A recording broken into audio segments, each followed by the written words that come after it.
네, 이 시간에도 우리 주님을 사랑하는 우리 성도님들에게 하나님의 그 신응답과 축복이 함께 하시기를 예수님의 이름으로 축원합니다. 오늘 하나님께서 우리에게 주신 말씀 마태복음 6장 9절에서 13절까지 하나님이 보호하시는 삶이라는 말씀의 제목입니다. 우리 예수님께서 하늘 보좌를 버리시고 이 땅에 오실 때 주님이 만나러 오신 사람은 누구십니까? 돈 많은 부자도 아니었고 세상에서 성공한 사람도 아니었고 똑똑하고 잘난 사람들은 더더욱 아니었습니다. 우리 예수님이 만나기를 원하셨던 사람은 바로 병든 사람과 죄인들이에요. 그래서 마가복음 2장 17절에 보면 예수께서 들으시고 저희에게 이르시되 건강한 자에게는 의원이 쓸데없고 병든 자에게라야 쓸데있느니라. 내가 의인을 부르러 온 것이 아니요 죄인을 부르러 왔노라. 그런데 놀라운 사실은 하나님의 거룩하고 완전하신 관점과 기준으로 볼 때 이 세상 모든 사람은 병자였고 이 세상 모든 사람은 죄인이었어요. 그러니까 결국 우리 예수님이 이 땅에 오신 이유는 이 세상의 모든 병들고 죄진 사람들을 섬겨주고 고쳐주고 회복시키시기 위해서 우리 예수님이 오신 것이죠. 그래서 마가복음 10장 45절에도 보면 인자에 온 것은 섬김을 받으려 함이 아니라 도리어 섬기려 하고 자기 목숨을 많은 사람의 대속물로 주려 함이니라. 우리 예수님이 이렇게 병든 자들, 죄인들을 섬겨주시기 위해서, 고치시기 위해서, 회복시키시기 위해서 우리 예수님이 오셨는데 문제는 사람들이 그 예수님을 거부했다라는 것이죠. 그래서 하나님의 은혜, 하나님의 치유, 하나님의 도우심, 하나님의 보호를 죄인들이, 병든 사람들이 거부했다는 것이 문제였습니다. 그럼 오늘 우리는 예수님을 영접한 사람으로서 하나님과 우리와의 관계에 있어서 내가 병든 사람이었구나, 내가 죄인이었구나, 그러나 예수님의 핏공로를 힘입어서 내가 구원받고 하나님의 자녀가 되었다면 우리는 인생의 어느 한순간도 하나님의 보호와 지키심을 받지 않으면 우리는 살 수 없는 존재이구나. 우리는 이것을 가슴 깊이 깨달으면서 정말 하나님이 보호하시는 삶을 영위하기 위해서는 우리가 어떻게 살아야 되는가?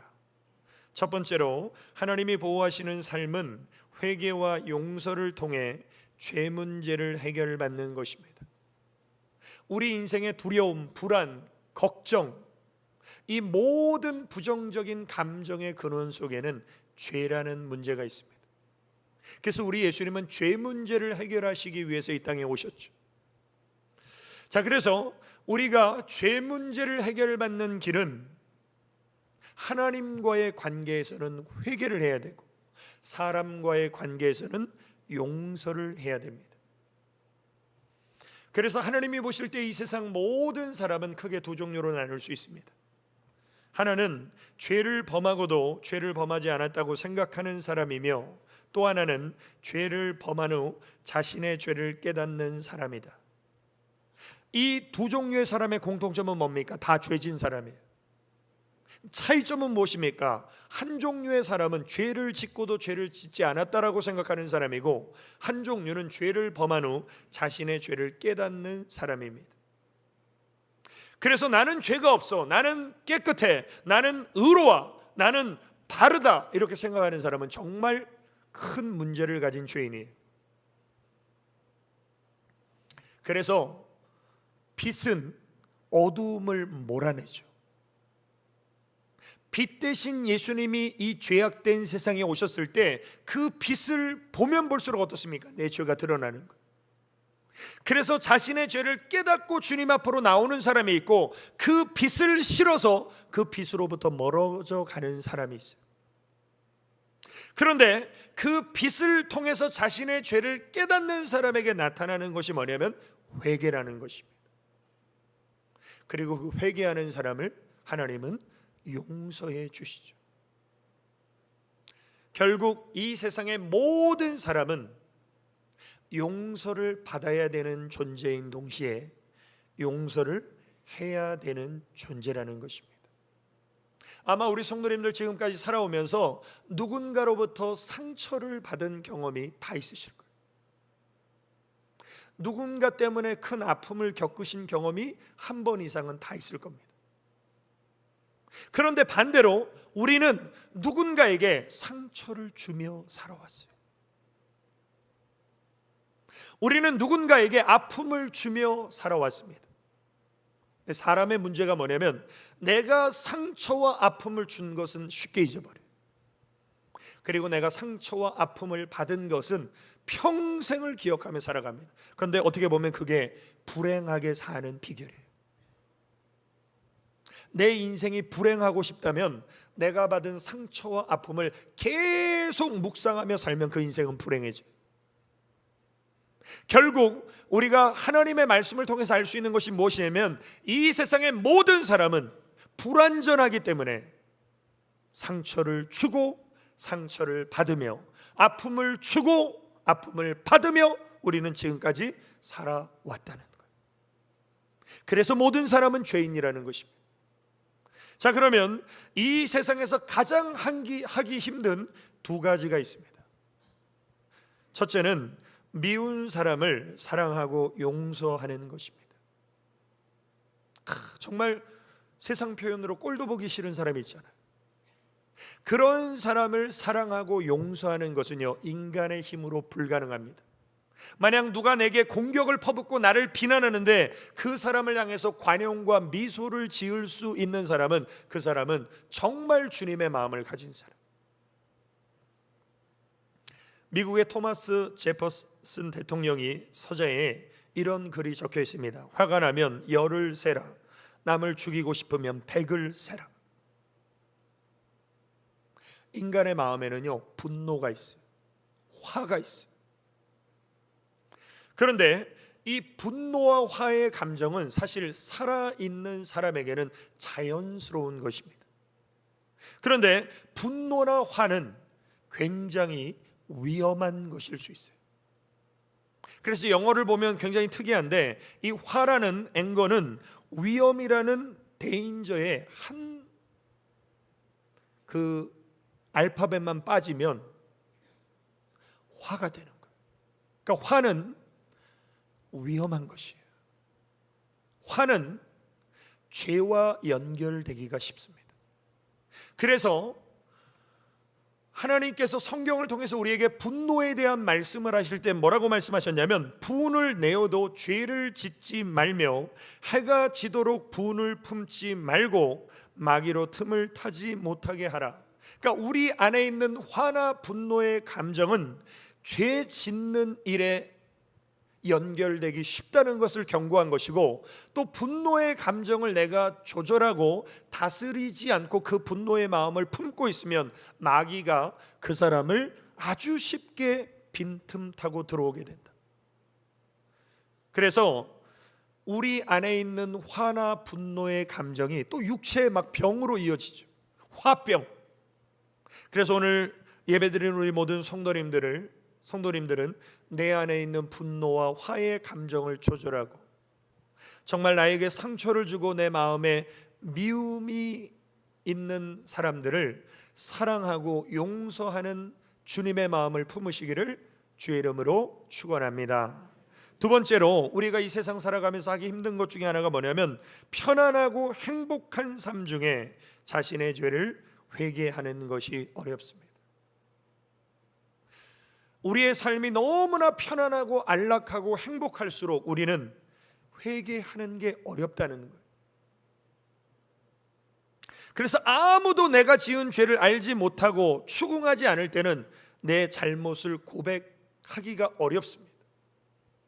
사실 내 죄가 드러날 때 그 죄를 고백하는 것은 회개가 아니라 자백입니다. 성경이 말하는 회개는 자발적인 것이에요. 그래서 회개란 이런 의미의 정의가 있는데, 회개란 벌을 두려워하는 것이 아니라 하나님의 용서에 대해 감격하는 것이다. 내가 하나님 앞에 벌 받을까 봐 두려워서 회개하는 게 진정한 회개가 아니라 하나님의 용서에 대한 감격을 가지고 회개하는 것이 진정한 회개라는 것이죠. 그래서 용서와 회개는 성숙한 인간을 만드는 가장 좋은 재료가 됩니다. 우리가 오늘 이 말씀을 보면 우리가 우리에게 죄 지은 자를 사하여 준 것 같이 우리의 죄를 사하여 주옵시고, 용서했으니 회개의 죄사함을 받기를 원한다는 순서로 돼 있는 것 같지만, 실제적으로 우리가 용서하는 삶을 살기 위해서는 먼저 회개하는 삶을 살아야 합니다. 제가 늘 말씀드리지만 인간은 받은 만큼 줄 수 있어요. 그러니까 용서를 받지 못한 사람은 사실 용서할 수 없는 사람이 될 가능성이 굉장히 큽니다. 내가 용서를 받아야 용서할 수 있는 거예요. 그럼 우리가 누구에게 용서를 받았습니까? 하나님께 용서를 받았죠. 정말 죽을 수밖에 없는 죄와 저주를 우리 예수님이 십자가에 담당하시고 우리의 1만 달란트를 탕감해 주신 하나님의 그 무한한 용서를 우리가 받을 때 우리가 형제를 용서할 수 있어요. 그런데 문제는 무엇입니까? 하나님께 엄청난 용서를 받고 정작 우리는 용서하지 않는 삶을 살 때가 얼마나 많아요. 그래서 성경에 1만 달란트를 탕감받은 사람이 있죠. 천문학적인 액수, 엄청난 돈을 탕감해 줬어요. 기쁜 마음으로 돌아가는데 100데나리온 빚진 친구를 만나는 순간 너 돈 갚어. 나중에 그 사실이 이제 들어가서 다시 왕 앞에 와서 내가 너를 용서해 줬는데 왜 너는 네 친구를 용서해 주지 못하냐. 오늘 그런 모습이 저와 우리 성도님들에게도 있다면 정말 우리가 하나님의 무한한 용서의 은혜를 받은 사람임을 다시 한번 마음에 새기면서 용서하는 자가 되시기를 주의 이름으로 축원합니다. 어느 유치원 선생님이 어머니들을 초청했어요. 종이를 한 장씩 나눠줬습니다. 그리고 이렇게 질문합니다. 당신의 자녀들이 앞으로 어떤 사람이 되기를 원하는지를 그 종이에 적어보십시오. 어떤 어머니는 과학자, 어떤 어머니는 의사, 어떤 어머니는 판검사, 이렇게 자기 자녀가 되기를 원하는 인물상을 적었어요. 그런데 어떤 한 어머니가 좀 색다른 대답을 했습니다. 뭐라고 적었냐면 미안합니다, 제 잘못입니다 하고 말할 줄 아는 사람이 되기를 바랍니다. 오늘 아이들을 하나 정도밖에 안 낳잖아요. 그러니까 그 아이가 우상이 돼버려요. 그 아이가 상전이 돼버려요. 그래서 모든 걸 아이에게 마치고 모든 걸 아이가 원하는 대로 해주는 것이 내 아이를 망치는 것이라는 걸 부모들이 모르는 부모들이 얼마나 많습니까? 그래서 애가 잘못하면 괜찮아 우리 자식 이쁘다, 애를 죽이는 거예요. 애가 잘못하면 잘못한 것을 인정하는 아이로 만드는 것이 자식을 바로 키우는 거예요. 근데 요즘 지하철이나 이렇게 길에 가다가 애들이 뭔가 툭 부딪히고 잘못해 보십시오. 아유 죄송합니다, 실례했습니다, 이렇게 말하고 지나가는 애들 보셨어요? 툭 부딪혀도 그냥 가요. 그렇게 버릇없이 예의 없이 아이들을 키우고 있다는 거예요. 미안합니다, 제 잘못입니다라고 말하는 사람은요 큰 사람이에요. 우리는 우리 자녀들을 그릇이 큰 사람으로 만들어야 되죠. 그만큼 미안하다, 내 잘못이다라고 말하는 것은 쉽지 않고 어려운 일입니다. 예수님의 제자 중에 극명한 대조를 이루는 두 사람이 있어요. 베드로와 가룟 유다. 베드로와 가룟 유다의 공통점이 무엇입니까? 둘 다 예수님 앞에 큰 죄를 범한 사람이에요. 한 사람은 예수님을 배신했고 한 사람은 예수님을 부인하고 저주까지 했어요. 그런데 한 사람은 멋지게 회복되어서 초대교회의 으뜸인 교회의 인물이 되었고 한 사람은 만고청사의 길이 빛나는 배신자의 대명사가 됐습니다. 이 두 사람의 차이가 무엇입니까? 한 사람은 참회의 눈물을 흘리며 회개했지만 한 사람은 죄책감 속에 목숨을 끊었기 때문입니다. 우리가 베드로라는 인물을 통해서 그만큼 회개가 중요하다는 것을 발견하게 됩니다. 다시 말하면 우리가 죄책감만 느끼고 하나님 앞에 회개하지 않으면 그 죄책감은 아무런 의미가 없다는 거예요. 내가 하나님 앞에 범죄했구나 죄책감을 느낀다면 그것이 회개로 승화될 때 그 사람을 하나님은 새롭게 하시고 회복시켜 주신다는 것이죠. 그래서 자신의 의를 가지고 죄가 없다고 하는 바리새인을 우리 예수님은 무섭게 책망하셨어요. 반면에 누가 봐도 죄인인 세리가 가슴을 치며 나는 하나님 앞에 죄인입니다라고 회개할 때 하나님은 그 세리를 사랑하시고 기뻐하셨어요. 우리가 신앙생활을 오래 하다 보면 바리새인처럼 되기가 쉽습니다. 그래서 내 눈에 있는 들보가 안 보이고 남의 눈에 있는 티만 자꾸 뽑으려고 하는 삶을 살 수가 있다는 것이죠. 이런 말이 있습니다. 하나님이 판단하시는 것을 심판이라 하고 남이 자기를 판단하는 것을 비판이라 하고 자기가 자기를 판단하는 것을 회개라고 합니다. 심판은 무서운 거예요. 비판은 기분 나쁜 것입니다. 그러나 회개는 아름다운 것입니다. 정말 하나님의 말씀의 거울 앞에 내 자신을 들여다보고 우리 하나님 앞에 회개할 것 회개하고 내가 누군가로부터 받은 상처를 싸매어 주시는 하나님의 위로 속에서 용서할 것은 용서하시기를 주님의 이름으로 축원합니다. 그것이 우리의 매일의 기도 속에 포함되어져야 된다는 것이죠. 우리에게 죄 지은 자를 사하여 준 것 같이 우리 죄를 사하여 주옵시고 우리는 하나님의 놀라운 죄사함의 은혜를 받았기 때문에 우리에게 상처를 준 사람을 용서하는 삶을 사는 것은 지극히 당연하다는 것입니다. 그러면 우리에게 상처를 주는 사람은 어떤 사람들입니까? 우리와 멀리 있는 사람들이 아닙니다. 저 영국이나 미국에 있는 사람들이 우리에게 상처를 주는 게 아니에요. 우리에게 상처를 주는 사람은 우리와 가까이 있는 사람입니다. 예를 들면 가까이 있는 남편, 아내, 부모, 자녀, 형제, 친구, 성도에게 우리는 상처를 받습니다. 그리고 그 사람들에게 우리는 상처를 줍니다. 자, 우리와 가까운 사람들을 용서하지 못한다면 우리의 삶은 지옥으로 바뀌어요. 우리의 가까이 있는 사람들을 사랑하면 우리의 삶은 천국으로 바뀌어요. 그런데 문제는 우리에게 상처를 주고 아픔을 준 사람들을 용서하는 것이 힘들다는 것이죠. 그래서 우리가 이렇게 기도해야 됩니다. 주님, 이제 제가 용서하겠습니다. 나의 남편을, 나의 아내를, 나의 자녀를, 나의 친구를, 나의 성도를. 주님, 제가 먼저 손을 내밀겠습니다. 그러나 제 힘으로는 안 됩니다. 저에게 용서할 수 있는 마음을 주십시오. 용서하는 용기와 능력을 주십시오. 우리가 이렇게 기도드릴 때 주님의 마음이 우리 안에 임할 때에만 우리는 용서하는 삶을 살 수 있고 그 용서하는 삶을 사는 사람에게는 하나님의 은혜와 평강이 임하게 됩니다. 하나님은 저와 우리 성도님들에게 분명하게 경고하십니다. 마태복음 18장 35절에 보면 너희가 각각 중심으로 형제를 용서하지 아니하면 내 천부께서도 너희에게 이와 같이 하시리라. 오늘 8시 반에서 9시 사이에 비가 막 장대비가 내렸어요.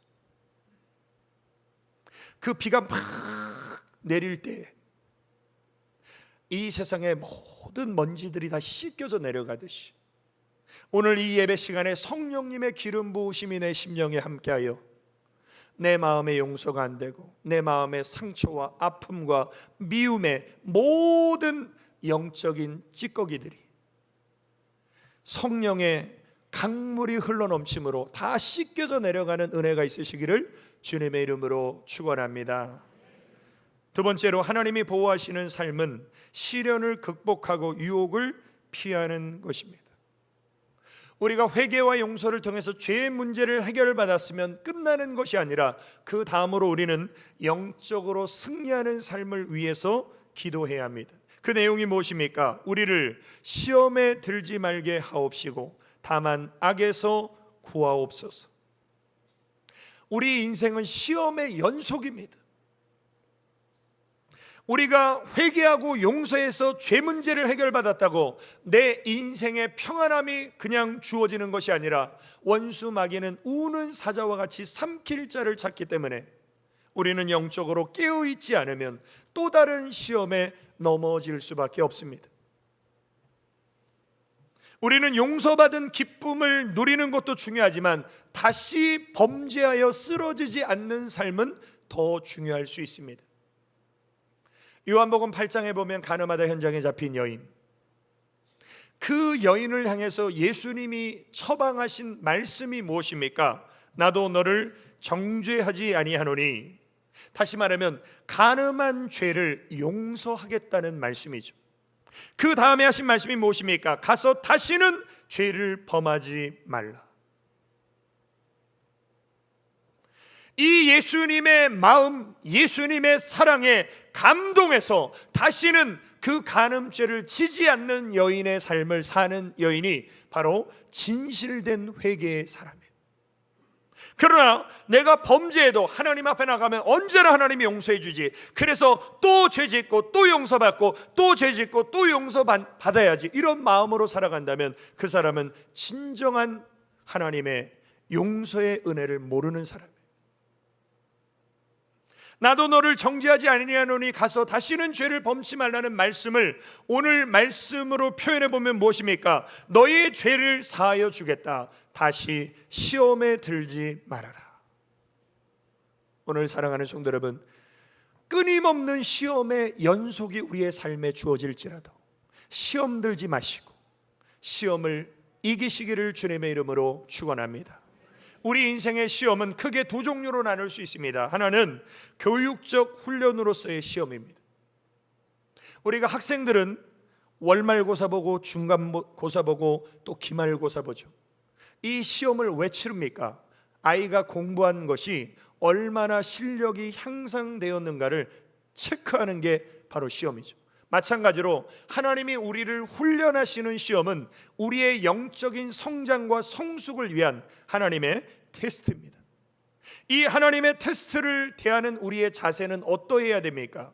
야고보서 1장 2절에 보면 내 형제들아 너희가 여러 가지 시험을 만나거든 온전히 기쁘게 여기라. 하나님이 우리를 훈련하시는 시험은 우리가 불평하거나 원망하지 말고 오히려 기쁨으로 그 시험을 감당하라. 왜냐하면 그 시험을 통해서 우리는 인내하는 사람이 되기 때문에, 그 시험은 우리의 영적인 성장과 성숙을 이끌어주기 때문에.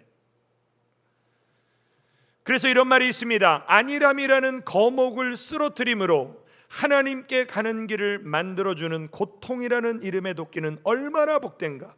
우리가 하나님께로 가야 되는데 이 길을 막는 게 뭐냐면 안일함이라는 거목입니다. 다시 말하면 내 삶이 편안하고 안락할수록 하나님께로 안 가요. 이 안일함이라는 거목을 쓰러뜨리는 도끼의 이름이 뭐냐면 바로 고통입니다. 고난입니다.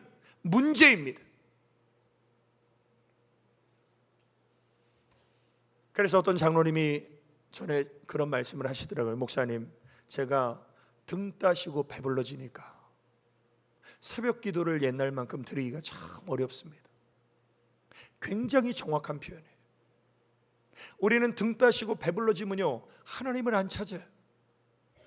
그러나 내 인생에 질병이나 고난이나 문제나 고통이 찾아오면 그때는 하나님의 음성도 잘 들려오고 막 하나님을 찾고 싶은 마음이 생겨요. 그래서 하나님은 우리 인생에 시련을 허락하신다. 오늘 오전에 그렇게 비가 많이 왔는데 정말 예상대로 2부 예배 때 많이 안 오셨어요. 그래서 2부 예배 때 안 오신 분이 3부 예배 때 오시려나 봤더니 제가 지금 보니까 안 오셨어요. 우리 인생에 비바람이 불 때 그래도 주님을 향해서 믿음으로 나가야 되는데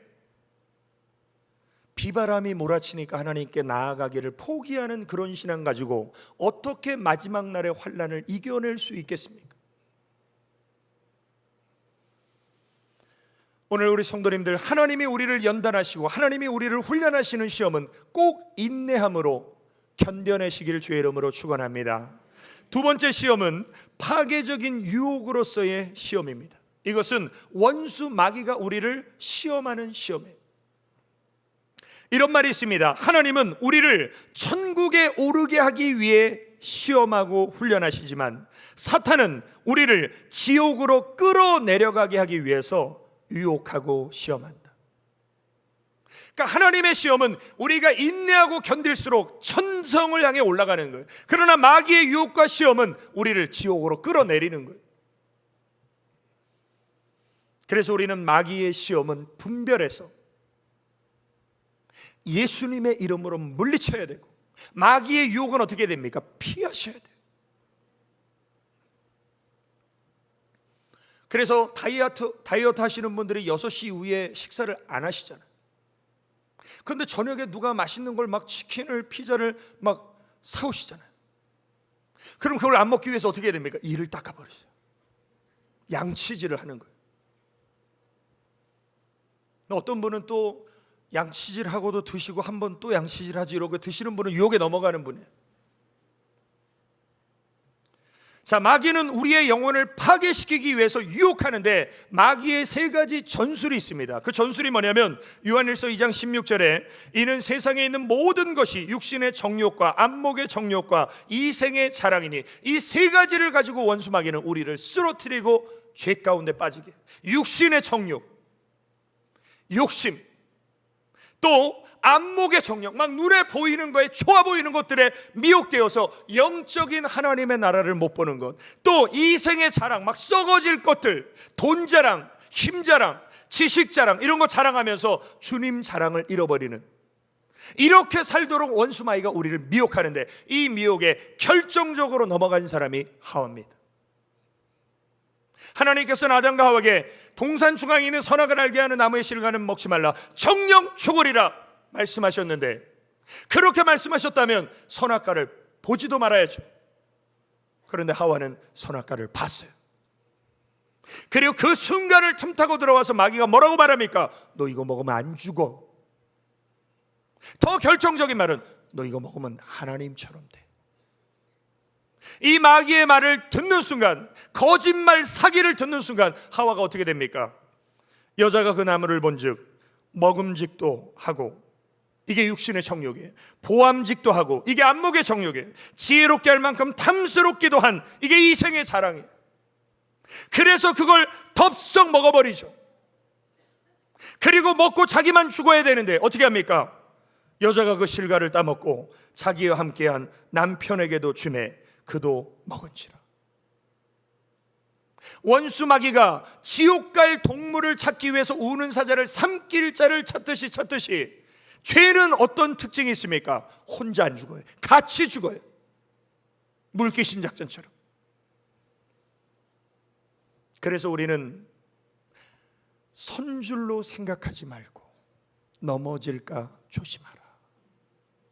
그래서 우리 예수님께서 제자들에게 뭐라고 말씀하십니까? 시험에 들지 않게 깨어 있어 기도하라. 우리가 영적으로 깨어 기도하는 사람은 시험에 잘 들지 않습니다. 그런데 기도하지 않는 사람은 시험에 들 수 있어요. 실족하여 넘어질 수 있어요. 그래서 우리가 하나님 앞에 어떤 기도를 드려야 됩니까? 악에서 우리를 구원하여 주옵시고, 그 기도의 의미는 하나님, 내가 시험에 들지 않고 악에게 이기는 삶을 살게 하여 주옵소서. 우리가 선으로 악을 이기는, 세상을 이기는 삶을 살기 위해서 우리에게 뭐가 있어야 됩니까? 믿음이 있어야 돼요.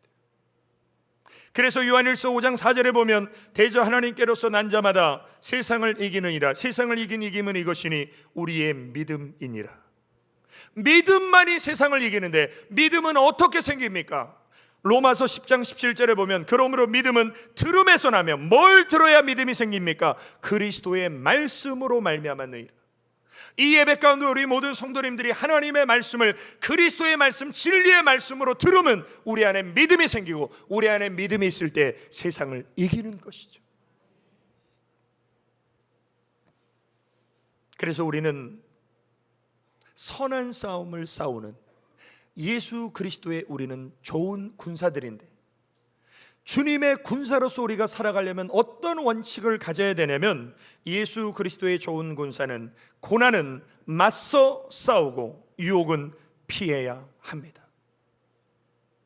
다윗처럼 고난은 맞서 싸우는 것, 나와 함께 하시는 하나님을 힘입어서, 반면에 유혹은 요셉처럼 피하셔야 돼요.